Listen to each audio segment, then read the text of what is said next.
1857 ईस्वी का विद्रोह। पहला इस विद्रोह का आरंभ 10 मई 1857 को मेरठ के सिपाहियों के विद्रोह से हुआ। दूसरे दिन ये सिपाही दिल्ली पहुंचे, जहां दिल्ली के सिपाही भी इनसे मिल गए। दूसरा, दिल्ली पर उनका कब्जा हो गया। 80 साल के बूढ़े मुगल बादशाह बहादुर शाह जफर को भारत का बादशाह घोषित किया गया। तीसरा, सन 1857 ईस्वी का विद्रोह ब्रिटिश शासन के विरुद्ध सबसे बड़ा विद्रोह था। अनेक दृष्टियों से भारतीय इतिहास में यह एक अभूतपूर्व विद्रोह था। चौथा, ब्रिटिश शासन को उखाड़ फेंकने के उद्देश्य से देश के विभिन्न प्रदेशों के सैनिक और विभिन्न राज्यों के शासक व सरदार लड़ाई के लिए एकजुट हुए। समाज के कई अन्य समुदाय, जमींदार, किसान, दस्तकार, विद्रोह भी इस विद्रोह में शामिल हुए। 1857 का विद्रोह एक परिचय। विद्रोह केंद्र, विद्रोही नेता, फांसी, मृत्यु, निर्वासन। पहला, दिल्ली, बहादुर शाह प्रमुख नेतृत्वकर्ता, निर्वाचित कर रंगून भेजा गया। 1862 ईस्वी में यहीं पर इनका निधन हुआ। बख्त खास सैन्य नेतृत्व, हकीम अहसानुल्लाह प्रमुख सलाहकार। दूसरा, झांसी, ग्वालियर, रानी लक्ष्मीबाई तथ्य टोपे। रानी लक्ष्मीबाई जून 1858 को युद्ध में वीरगति को प्राप्त हुई। 18 अप्रैल 1859 में टोपे को बंदी बनाकर ग्वालियर में मृत्यु दंड दिया गया। तीसरा, जगदीशपुर, दानापुर, आरा, जगदीशपुर, कुंवर सिंह, अमर सिंह। कुंवर सिंह 26 अप्रैल 1858 को अंग्रेजों से लड़ते हुए मारे गए। आरा, बिहार, बंदेल अली 1858 ईस्वी में फांसी दी गई। पटना, बिहार, पीर अली 7 जुलाई 1857 को फांसी दी गई। चौथा, बिठूर, कानपुर, नाना साहब 1859 ईस्वी के आरंभ में नेपाल में जाकर छिपे और वही निधन हुआ। अजीजन बेगम नर्तकी अंग्रेजों द्वारा गोली मारकर हत्या। राव साहब, ताते टोपे, अजीमुल्ला खां, टीका सी। पांचवा, बरेली, रुहेलखंड, खान बहादुर खां, फांसी की सजा दी गई। छठा, इलाहाबाद, लियाकत अली। सातवां, लखनऊ, बेगम हजरत महल महकपरी 1859 ईस्वी में नेपाल चली गई। 1874 ईस्वी में काठमांडू में निधन। नवाब वाजिद अली शाह 1856 ईस्वी में जमखंड में। 1887 ईस्वी में निधन। फैजापुर, आठवां, फैजाबाद, शाहजहांपुर, मौलवी अहमदुल्ला अंग्रेजों द्वारा 50,000 रुपये का इनाम रखा गया। पवई के राजा की सूचना पर 1858 ईस्वी में एक हमले में मारे गए। 9वां, फतेहपुर, अजीमुल्ला फांसी की सजा दी गई। 10वां, सैदपुर, मुजफ्फरगढ़, उत्तर प्रदेश, भगवान सिंह जाट। 11वां, मुरादाबाद, बिजनौर, अब्दुल अली खां, मोहम्मद खां। 12वां, सुल्तानपुर शहीद हसन, गोरखपुर गदाधर सिंह, मथुरा देवी सिंह, मेरठ कदम सिंह। 13वां, रेवाड़ी, हरियाणा, राव तुलाराम बीमार होने से काबुल में 8 सितंबर 1862 को निधन। कासन खां, हरियाणा, अलबेल सिंह, जियाराम 1858 ईस्वी दोनों को फांसी हुई। झज्जर, हरियाणा, नवाब अब्दुल रहमान खान 1857 ईस्वी में दिल्ली कोतवाली में फांसी। 14, संबलपुर, उड़ीसा, सुरेंद्र शाही, उज्ज्वल शाही 1862 ईस्वी को आत्मसमर्पण व देश से निष्कासन। 15, सागर, सिख, रमजान, गढ़मंडला, शंकर शाह, राजा ठाकुर प्रसाद। 16, मंदसौर, शाहजादा हुमायूं रंगूर में निर्वासित, वहीं पर 1862 ईस्वी में निधन। 17, असम, दीवान मनीराम दत्त की देशवर्षी कलकत्ता में फांसी दी गई। 18, कुल्लू, राणा प्रताप सिंह, वीर सिंह दोनों को फांसी दी गई। 19, कोटा, राजस्थान, जय दयाल हरदयाल तोप के मुंह में बांधकर उड़ा दिया गया। 20, बैरकपुर, मंगल पांडे 8 अप्रैल 1857 ईस्वी को बैरकपुर के लाट बगान में फांसी दी गई। 25, पंजाब, गुरु राम सिंह रंगून जेल में बंद किया गया। 21, अमजेरा, मध्य प्रदेश, राजा बरनावार सिंह 10 फरवरी 1858 ईस्वी को फांसी दी गई। 26, महाराष्ट्र, वासुदेव बलवंत फड़के आजीवन कारावास की सजा दी गई।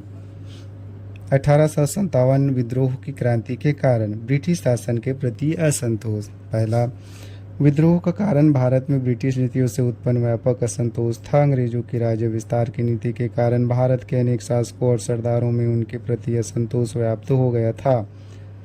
दूसरा, अंग्रेजों ने उनके साथ सहायक संधि कर ली थी, परंतु अंग्रेज इन संधियों को मनमर्जी से तोड़ देते थे। तीसरा, डलहौजी ने विलय नीति को कड़ाई से लागू किया तो असंतोष और भी अधिक बढ़ गया। झांसी के मृत राजा के दत्तक पुत्र को डलहौजी ने उत्तराधिकारी नहीं माना तथा 1854 ईस्वी में झांसी पर कब्जा कर लिया। चौथा, 1851 में पेशवा बाजीराव द्वितीय की मृत्यु हुई तो उसके दत्तक पुत्र नाना साहब को पेशवा के रूप में मिलने वाली पेंशन देने से अंग्रेजों ने इनकार कर दिया। इसके अतिरिक्त मुगल बादशाह को कह दिया गया कि उसके बाद उसके उत्तराधिकारियों को बादशाह नहीं माना जाएगा। पांचवा, अंग्रेजों ने भू राजस्व की नई व्यवस्था लागू की तो भूस्वामियों के पुराने परिवारों के अधिकार खत्म हो गए। किसी भी राज्य पर कब्जा करने के बाद उसकी पुरानी प्रशासन व्यवस्था खत्म कर दी जाती थी। दूसरा, किसानों एवं दस्तकारों की बर्बादी। पहला, अंग्रेजों द्वारा लागू की गई भूमि व्यवस्थाओं से किसानों की हालत बदतर हो गई थी। जब इंग्लैंड में तैयार हुआ माल भारत में पहुंचने लगा तो यहाँ के पुराने हस्तशिल्प बर्बाद हो गए। दूसरा, पीड़ित किसान और कारीगर ब्रिटिश शासन को समाप्त करने के विरुद्ध में शामिल हो गए। तीसरा, धर्म और जाति के नष्ट होने का डर। उनके अंतर्गत पहला, अंग्रेजों की नीति और आचरण ने जनता में यह भय पैदा कर दिया था कि ब्रिटिश शासन उनके धर्म और रीति रिवाजों को नष्ट कर देने पर अड़ा हुआ है। दूसरा, ईसाई धर्म प्रचारकों ने हिंदू व इस्लाम धर्म की और जनता के पुराने रीति रिवाजों की खुलेआम निंदा की। अंग्रेजों ने अनेक मामलों में जाति नियमों की उपेक्षा की थी, उदाहरण के लिए फौजों, जेलों और रेल यात्राओं के मामलों में। तीसरा, नई शिक्षण संस्थाओं को, जिनमें से कईयों की स्थापना ईसाई धर्म प्रचारकों ने की थी, को संदेह की नज़र से देखा जाता था। अतः अनेक लोग अपने धर्म के नाम पर ब्रिटिश शासन के विरुद्ध विद्रोह में शामिल हुए। चौथा कारण, भारतीय सैनिकों की शिकायतें। इसके अंतर्गत पहला, अंग्रेजों की फौज में भारतीय सिपाहियों के लिए पदोन्नति के रास्ते बंद थे। फौज में ऊंचे पद यूरोपीय अफसरों के लिए सुरक्षित थे। दूसरा, भारतीय और यूरोपीय सैनिकों के वेतन में भी बहुत अंतर था। यूरोपीय अफसर भारतीय सिपाहियों को नफरत की निगाह से देखते थे। तीसरा, लड़ाई में जाने पर भारतीय सैनिकों को अतिरिक्त भत्ता मिलता था। लड़ाई खत्म होने पर और उनके सहयोग से जीते गए इलाकों पर अंग्रेजों का कब्जा हो जाने के बाद भारतीय सैनिकों का भत्ता बंद कर दिया जाता था। चौथा, भारतीय सैनिकों को लड़ने के लिए समुद्र पार भी भेजा जाता था, परंतु उस समय के हिंदुओं का धार्मिक विश्वास था कि समुद्र पार जाने से धर्म नष्ट हो जाता है। पांचवा, अन्य भारतीयों की तरह भारतीय सैनिकों में भी विश्वास बैठ गया कि उनका धर्म खतरे में है। उसी दौरान सैनिकों को एक नए किस्म का इनफील्ड राइफल दी गई, जिनकी कारतूसों में गाय और सुअर की चर्बी लगाई जाती थी। छठा, राइफल में कारतूस भरने से पहले लगे कागज को दांतों से काटना पड़ता था। चर्बी वाले इन कारतूसों के इस्तेमाल से हिंदू और मुस्लिम सैनिकों की धार्मिक भावनाओं को ठेस पहुंची। यही बात विद्रोह का तत्कालीन कारण बनी। सैनिकों ने कारतूस भरने से इनकार कर दिया, जिसके कारण मेरठ में 85 भारतीय सैनिकों को जेल की लंबी सजा सुनाई गई। सातवां, भारतीय स्वतंत्रता हेतु प्रथम सशस्त्र विद्रोह का प्रारंभ 10 मई 1857 को मेरठ स्थित छावनी की 20 NI तथा 3 LC की पैदल सैन्य टुकड़ी के द्वारा चर्बी वाले कारतूस के प्रयोग से इनकार कर विद्रोह कर दिया। 10 मई 1857 ईस्वी को मेरठ में इस विद्रोह की औपचारिक शुरुआत हुई, किंतु इससे पूर्व 24 मार्च 1857 ईस्वी को बैरकपुर छावनी में सिपाही मंगल पांडे ने चर्बी युक्त कारतूस के प्रयोग से विरोध में अपने अधिकारी लेफ्टिनेंट बाग एवं जनरल हिरोज की हत्या कर दी। मंगल पांडे उत्तर प्रदेश के तत्कालीन गाजीपुर जिले के रहने वाले थे। वह बंगाल स्थित बैरकपुर छावनी की इन फैक्ट्री के जवान थे। 8 अप्रैल 1857 को सैनिक अदालत के निर्णय के बाद मंगल पांडे को फांसी की सजा दी गई। विद्रोह के मुख्य केंद्र एवं नेतृत्वकर्ता। विद्रोही सेना ने दिल्ली पर कब्जा कर लिया। उसने बहादुर शाह जफर को भारत का बादशाह घोषित कर दिया। बहादुर शाह जफर पहला, ये भारत के अंतिम मुगल सम्राट थे। 1857 ईस्वी में इनका दरबार क्रांति का मुख्य केंद्र था। 11 मई 1857 ईस्वी को मेरठ के क्रांतिकारियों ने बहादुर शाह को क्रांति का नेतृत्व सौंपा तथा दिल्ली को अंग्रेजों के प्रभाव से मुक्त करा लिया। दूसरा, 20 सितंबर 1857 ईस्वी को बहादुर शाह ने हुमायूं के मकबरे में अंग्रेज लेफ्टिनेंट WSR हडसन के समक्ष समर्पण कर दिया तथा उन्हें रंगून बर्मा भेज दिया। वहीं पर 1862 ईस्वी में बहादुर शाह जफर की मृत्यु हो गई।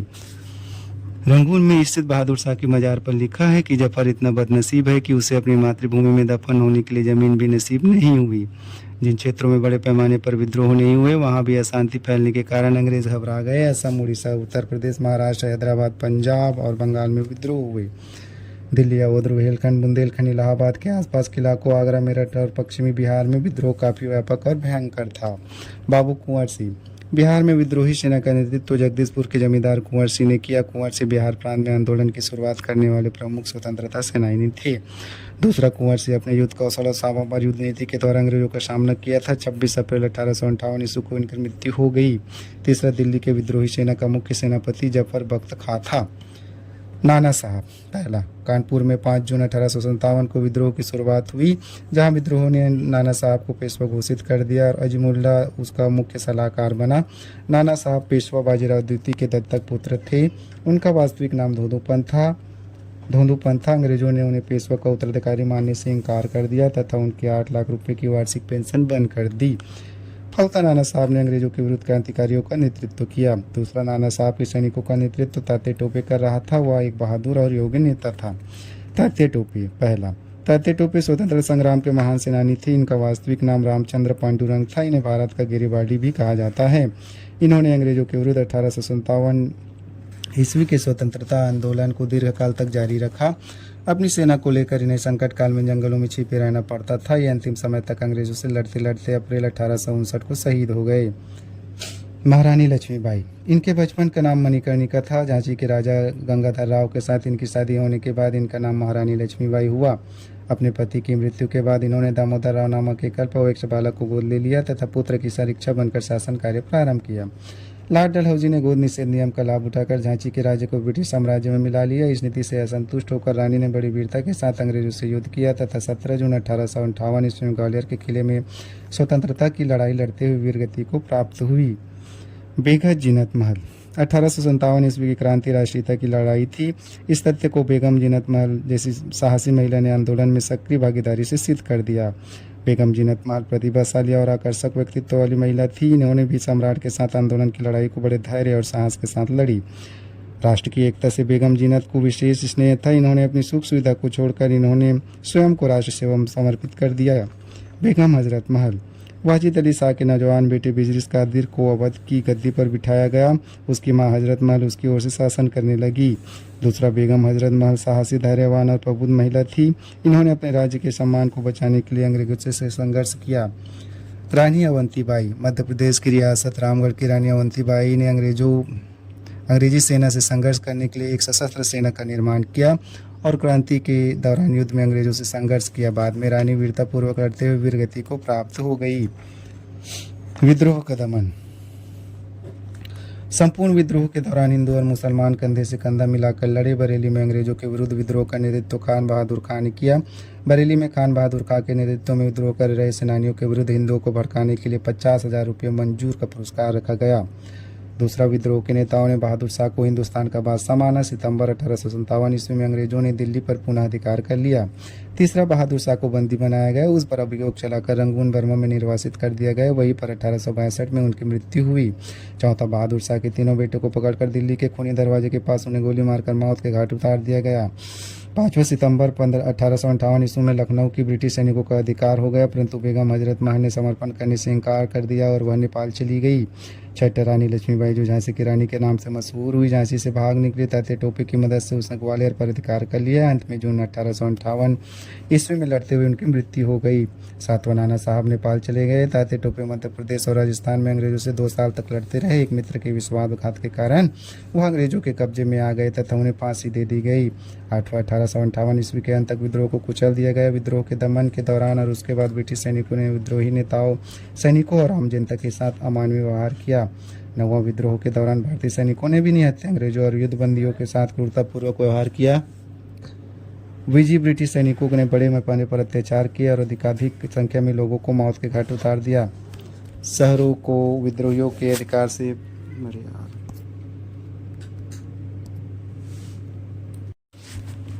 शहरों को विद्रोहियों के अधिकार से मुक्त कराने के बाद ब्रिटिश सैनिकों ने उन्हें खूब लूटा। अनुमान लगाया गया है कि केवल अवध में ही लगभग 1,50,000 लोगों की हत्या हुई। बहुत बड़ी संख्या में विद्रोहियों को फांसी पर चढ़ाया गया तथा अमानवीय यातनाएं दी गई। विद्रोह का स्वरूप। पहला, सन 1857 ईस्वी का विद्रोह भारतीय इतिहास का गौरवशाली अध्याय है। पहली बार देश के विभिन्न भागों के बीच एक ऐसे शासन के विरुद्ध एकता स्थापित हुई थी जो सबका शत्रु था। दूसरा विद्रोह के दौरान ऐसे अनेक नेता और योद्धा उभरे जिनकी वीरता व बहादुरी ने उन्हें अमर बना दिया। तीसरा, लेकिन विद्रोह में कुछ बुनियादी कमजोरी थी जिनके कारण उनके सफल होने की कम उम्मीद थी। चौथा, विद्रोह का नेतृत्व राजा और जमींदारों के हाथों में था। उनमें से अनेक विद्रोह में इसलिए शामिल हुए थे क्योंकि ब्रिटिश शासन उनके अस्तित्व के लिए खतरा बन गया था। वे भारत की परंपरागत राज्य व्यवस्था के हिमायती थे और पुराने विचारों से चिपके हुए थे। पांचवा, विद्रोह के नेता यद्यपि विदेशी शासन को उखाड़ फेंकने के लिए लड़ रहे थे, परंतु वे अपनी पुरानी व्यवस्था को ही पुनः स्थापित करना चाहते थे। पांचवा, यह विद्रोह आम जनता, सैनिकों, किसानों और दस्तकारों आदि के सक्रिय सहयोग से वंचित था। जनता के अपने स्वतंत्र सामाजिक, आर्थिक और राजनीतिक लक्ष्य थे। छठवां, ब्रिटिश शासन को उखाड़ फेंकने के उद्देश्य से सभी विद्रोही एकजुट नहीं हो पाए। विद्रोही अधिकतर अपने क्षेत्र में ही लड़ते रहे। विभिन्न क्षेत्रों में विद्रोही शक्तियों के बीच ठीक से कोई तालमेल भी नहीं था। सातवां, जिन राजाओं और सरदारों को अंग्रेजों ने पदच्युत नहीं किया था, उनमें से अधिकतर ने विद्रोह के दौरान अंग्रेजों का साथ दिया। विद्रोह में भाग लेने वाले अधिकांश राजा और सरदार वही थे जिनके क्षेत्रों पर अंग्रेजों ने कब्जा कर लिया था। आठवां, ब्रिटिश शासन के प्रति सभी जगह तीव्र असंतोष भी नहीं था। उदाहरण के लिए कई वर्षों की लड़ाई के बाद पंजाब में अंग्रेजों ने व्यवस्थित प्रशासन कायम किया था। नौवां, वहाँ लोग उत्तर भारत के अन्य भागों की तरह असंतुष्ट नहीं थे, इसलिए विद्रोहियों के प्रति सहानुभूति होते हुए पंजाब में बड़े पैमाने पर कोई बगावत नहीं हुई। सन 1857 ईस्वी के विद्रोह के साथ भारतीय इतिहास का युग समाप्त हो गया। 10वां, 18वीं सदी की भारतीय राजनीतिक व्यवस्था को अंततः पूर्ण रूप से समाप्त कर दिया गया। 11वां, जिन भारतीय राज्यों पर अंग्रेजों का कब्जा नहीं हुआ था उन्हें कायम रहने दिया गया, परंतु उनकी स्वतंत्रता खत्म हो गई। व्यावहारिक रूप से वे ब्रिटिश राज्य के अंग बन गए। 11वां, विद्रोह के बाद कंपनी का शासन समाप्त हो गया तथा ब्रिटिश सरकार ने भारत में अपने साम्राज्य पर प्रत्यक्ष शासन करना प्रारंभ कर दिया गया। विद्रोह के संबंध में भारतीय इतिहासकारों के मत। वी.डी. सावरकर। पहला, वी.डी. सावरकर 1857 ईस्वी का विद्रोह एक सुनियोजित राष्ट्रीय स्वतंत्रता संग्राम था। दूसरा, डॉक्टर एस.एन. सेन, जो कुछ धर्म के लिए लड़ाई के रूप में शुरू हुआ वह स्वतंत्रता संग्राम के रूप में समाप्त हुआ। तीसरा, डॉक्टर आर.सी. मजूमदार, तथा कथित प्रथम राष्ट्रीय संग्राम न तो पहला, न ही राष्ट्रीय और न ही स्वतंत्रता संग्राम। चौथा, अशोक मेहता, 1857 ईस्वी के विद्रोह का स्वरूप राष्ट्रीय था। पांचवा, विपिन चंद्र, 1857 ईस्वी का विद्रोह विदेशी शासन से राष्ट्र को मुक्त कराने का देशभक्तिपूर्ण प्रयास था। छठवां, पी.सी. जोशी, यह राष्ट्रीय और सामान्य जनता तक फैला हुआ विप्लव था। सातवां, मुंशी जीवनलाल मोहिउद्दीन, 1857 ईस्वी का विद्रोह एक सैनिक विद्रोह था। आठवां, दुर्गादास, 1857 ईस्वी का विद्रोह सिपाही विद्रोह नहीं अपितु स्वतंत्रता प्राप्ति के लिए निम्नती भारतीय जनता का संगठन संग्राम था। सैयद अहमद खां और जवाहरलाल नेहरू ने भी यही बोला कि 1857 ईस्वी का विद्रोह सिपाही विद्रोह नहीं अपितु स्वतंत्रता प्राप्ति के लिए निम्नती भारतीय जनता का संगठन संग्राम था। विद्रोह पर विदेशी इतिहासकारों के मत। पहला, सर जॉन लॉरेंस एवं सिले, यह पूर्णतः सिपाही विद्रोह था। दूसरा, सर जॉन लॉरेंस, यदि विद्रोहियों में कोई भी एक योग्य नेता होता तो हमेशा सदैव के लिए हार जाती। तीसरा, सर जॉन सिले, यह विद्रोह पूर्णतः देशभक्ति रही स्वार्थपूर्ण सैनिक विद्रोह था जिसका न कोई नेतृत्व था और न कोई जनसमर्थन। चौथा, बेंजामिन डिज़ायर्ली, 1857 ईस्वी का विद्रोह एक राष्ट्रीय विद्रोह था। पांचवा, मेटकाफ ऑफ परसिवल स्पीयर, यह पुनर्स्थापनावादी आंदोलन था। छठा, टी.आर. होम्स, यह सभ्यता पर बर्बरता का संघर्ष था। सातवां, पी. रॉबर्टसन, 1857 ईस्वी का विद्रोह केवल एक सैनिक विद्रोह था जिसका तात्कालिक कारण चर्बी युक्त कारतूस था। आठवां, रीज, यह ईसाई धर्म के विरुद्ध एक धर्म युद्ध था। नौवां, जेम आर्मस्ट्रांग और डब्ल्यू. टिलर, यह अंग्रेजों के विरुद्ध हिंदू मुसलमानों का षड्यंत्र था। 10वां, टी. व्हीलर, यह ईसाई प्रकार का विद्रोह था। 11वां, रॉबर्ट एवं मिसेज, यह वस्तुतः मुस्लिम षड्यंत्र था। 12वां, कुपलैंड जॉन ब्रूसनाटर, 1857 ईस्वी का विद्रोह सैनिक विद्रोह न होकर नागरिक विद्रोह था। 1857 पर आधारित प्रमुख पुस्तकें। पहला, first war of independence, Vinayak Damodar Savarkar. दूसरा, the great rebellion, Ashok Mehta. तीसरा, sipahi mutiny and the revolt of 1857, R C. Majumdar. चौथा, 1857, एस.एन. सेन। पांचवा, रिबेलियन 1857, पी.सी. जोशी। छठा, history of Indian mutiny, T R. होम। सातवां, college of the Indian revolt, Sir Syed Ahmad Khan. 1857 ईस्वी विद्रोह का कालानुक्रम। 2 फरवरी 1857 बहरामपुर में विद्रोह। 19वीं बंगाल नेटिव इन्फेंट्री। 29 मार्च 1857 बैरकपुर मुर्शिदाबाद पश्चिम बंगाल विद्रोह। 34वीं बंगाल इन्फेंट्री बटालियन की 5वीं कंपनी में मंगल पांडे द्वारा विद्रोह। 10 मई 1857 मेरठ विद्रोह। बंगाल आर्मी की 11वीं व 20वीं नेटिव कैवली के जवान एकत्रित होकर विद्रोह शुरू किए। 12 मई 1857 दिल्ली विद्रोह। 4 जून 1857 लखनऊ विद्रोह। झांसी विद्रोह। 5 जून 1857 कानपुर विद्रोह। 6-7 जून 1857 इलाहाबाद विद्रोह। 1857 ईस्वी के विद्रोह के प्रमुख केंद्र व प्रमुख विद्रोही नेता। पहला, दिल्ली बहादुर शाह बख्त का सैन्य नेतृत्व विद्रोह, तिथि 11 मई 1857, दमनकर्ता निकलसन हर्सन। दूसरा, कानपुर नाना साहब ताते टोपे सैन्य नेतृत्व 5 जून 1857, कालिन कैफवेल। तीसरा लखनऊ बेगम हजरत महल बिजरिस कादिर 4 जून 1857 कालीन कैफे। चौथा झांसी ग्वालियर रानी लक्ष्मीबाई तात्या टोपे 4 जून 1857 जनरल हीरोज। पांचवा जगदीशपुर कुंवर सी अमर सी 12 जून 1857 विलियम टेलर व विसेंट आया। छठा फैजाबाद मालवी अहमदुल्ला जून 1857 कर्नल नील। सातवां इलाहाबाद लियाकत अली 6 जून 1857 कर्नल नील। आठवां बरेली खान बहादुर खान जून 1857 विसेंट आयर। नवा फतेहपुर अजीमुल्ला 1857 जनरल रेनाल्ड। विद्रोह में भाग नहीं लेने वाले व्यक्ति कश्मीर के गुलाब सिंह, हैदराबाद के सलार जंग, नेपाल के जंग बहादुर, भोपाल की बेगम सिख, दीपांकर राव, सिंधिया के मंत्री, भारतीय बुद्धिजीवी वर्ग, शिक्षित वर्ग।